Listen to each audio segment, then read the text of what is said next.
Now, from Sloane Street to elsewhere in Kensington and Chelsea, bereaved families and survivors of the Grenfell disaster have outlined their plans for a permanent memorial to replace the tower. The proposals, published today in a report by Grenfell Tower Memorial Commission, reflect 4 years of consultation with the local community. I'm joined by our reporter, William Goodrich, who has more on the story. Now, William, can you tell me a little bit more about the memorial that was announced today? Yeah, so today's report released about the memorial was released by the Commission, which was started with the aim of keeping community members at the heart of decision making in the years after the Grenfell fire tragedy. And what are residents hoping this memorial will achieve? So one of the things most commonly mentioned in the report is a need for a sense of permanence and a place where community members can come together to reflect and to remember.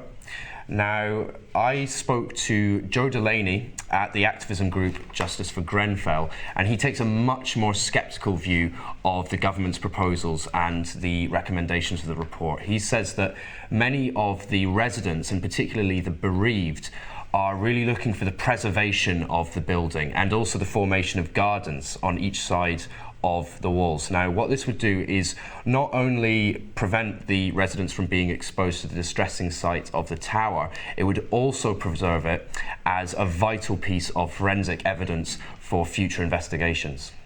You know, the cover-up we want to do is to cover up the tower with the garden, but we still want to keep the tower. They want to cover up the entire affair. So they want it all gone, demolished and buried.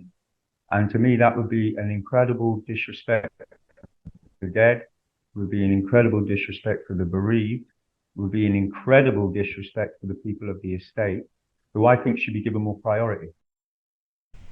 Real strength of feeling there from Joe Delaney from Justice for Grenfell. Now, William, what is the government's response to these new proposals? Yeah, so what we do know is that the government has promised to work very closely with the Commission going forward. We know that they've promised to provide funding. As to how much funding, or as to when those next steps in the discussions and the design process will take place, that remains to be seen. So it's going to be a very interesting space to keep an eye on. There's certainly a lot more contention behind it than is divulged in the report. William Goodrich, thank you. Back to you, Sarkar.